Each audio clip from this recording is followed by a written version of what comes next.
নমস্কাৰ কৃষক বন্ধুসকল, Assam agriculture tips YouTube channel সকলোকে স্বাগতম জনাইছোঁ। কৃষক বন্ধুসকল, জলকীয়াৰ এটা বেমাৰ বিষয়ে আপোনালোকক অৱগত কৰাৰ কাৰণে আজিৰ এই 5 মিনিটৰ ভিডিঅ' এটা মই প্ৰস্তুত কৰিলোঁ।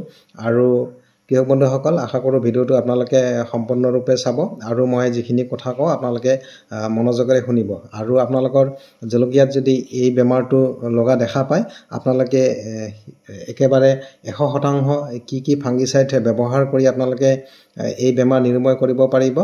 তাৰ কাৰণে মই 3টা ফাংগিচাইডৰ বিষয়ে আজিৰ এই ভিডিঅ'ত উল্লেখ কৰিম আৰু ফটো সহকাৰে মই আজিৰ ভিডিঅ'ত দি দিম। গতিকে কৃষক বন্ধুসকল, যেতিয়া আপোনালোকৰ জলকীয়াত এই বেমাৰ দেখা পাব, তেতিয়া আপোনালোকে সময় অপচয় নকৰি বা তৎক্ষণাত আপোনালোকে দোকানত গৈ এই 3টা ফাংগিচাইডৰ যিকোনো এটা আনি আপোনালোকে স্প্ৰে কৰিব।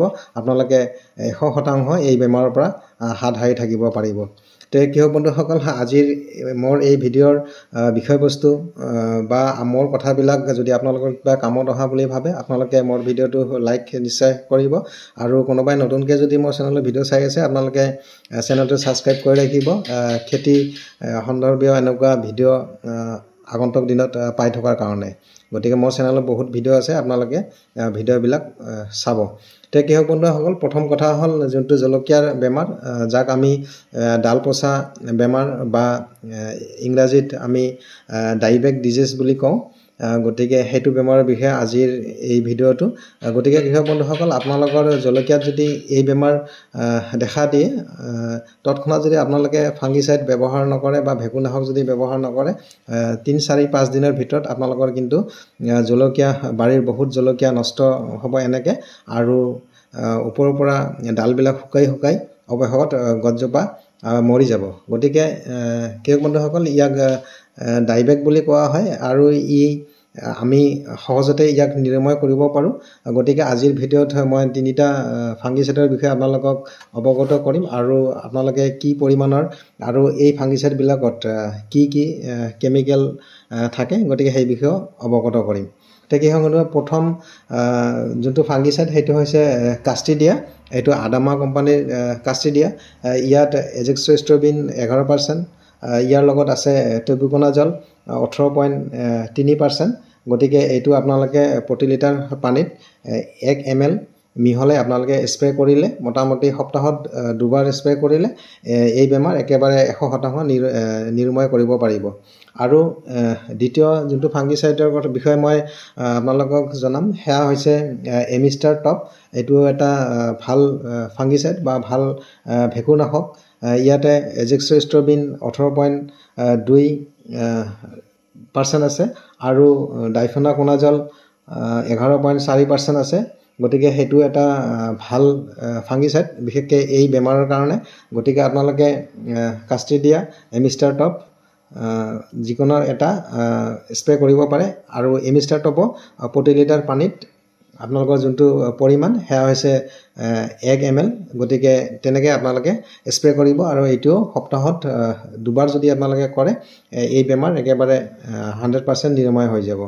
গতিকে কৃষক বন্ধুসকল, আৰু তৃতীয় যোনটো ফাংগিচাইড বিষয়ে মই অৱগত কৰাম, সেইটো আমি সকলোৱে গম পাওঁ বা আমি সাৰ বীজৰ দোকানত দেখি থাকোঁ। সেইটো হৈছে নেটিভো। আপোনালোকে সহজতে পাই যাব। ইয়াত টেবুকনাজল আৰু ট্ৰাইফ্লক্সাবিন থাকে, 2টা কেমিকেল। ইও ভাল ফাংগিচাইড এই বেমাৰৰ কাৰণে। আৰু কৃষক বন্ধুসকল, এইখিনিতে আৰু এটা কথা মই কৈ থওঁ, এই যি 3টা ফাংগিচাইডৰ কথা মই আপোনালোকক অৱগত কৰালোঁ, অকল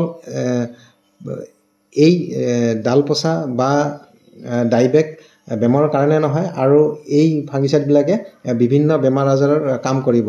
ফল পচাৰ পৰা ইত্যাদি কৰি পাত পচা বহুত ধৰণৰ কাম কৰিব। গতিকে আপোনালোকে এই 3টাৰ যিকোনো এটা আপোনালোকে স্প্ৰে কৰিব পাৰিব।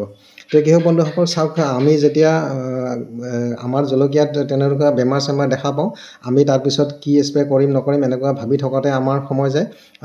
তাতে আমাৰ বহুত হয়তো লোকচানৰ সন্মুখীন হ'বলগীয়া হয়। গতিকে আজিৰ পৰা এই ভিডিঅ' চোৱাৰ পৰা আপোনালোকে লাগিলে ক'ৰবাত ডায়েৰীত লিখি ৰাখক যে এনেকুৱা বেমাৰ হ'লে আপোনালোকে কি স্প্ৰে কৰিব। গতিকে এই বেমাৰ দেখাৰ লগে লগে আপোনালোকে সাৰ বীজৰ দোকানত যাওক আৰু দোকানীৰ পৰা এই ফাংগিচাইড বা ভেকুৰনাশক আনি আপোনালোকে স্প্ৰে কৰক। আপোনালোকে দেখিব যে 100% মই গেৰাণ্টি দি কৈছোঁ আপোনালোকে এই বেমাৰৰ পৰা হাত সৰাই ৰাখিব পাৰিব আপোনালোকৰ জলকীয়া গছক। কৃষক বন্ধুসকল, আজিৰ ভিডিঅ'টো কেনেকুৱা লাগিলে আপোনালোকে কমেণ্টত জনাব আৰু ভিডিঅ'টো যদি কিবা কামত অহা বুলি ভাবে আপোনালোকে লাইক এটা নিশ্চয় কৰিব। কৃষক বন্ধুসকল, আজিলৈ ভিডিঅ'টো ইমানে। পৰৱৰ্তী সময়ত আপোনালোকক কিহৰ ওপৰত ভিডিঅ' লাগে মোক কমেণ্টত জনাব।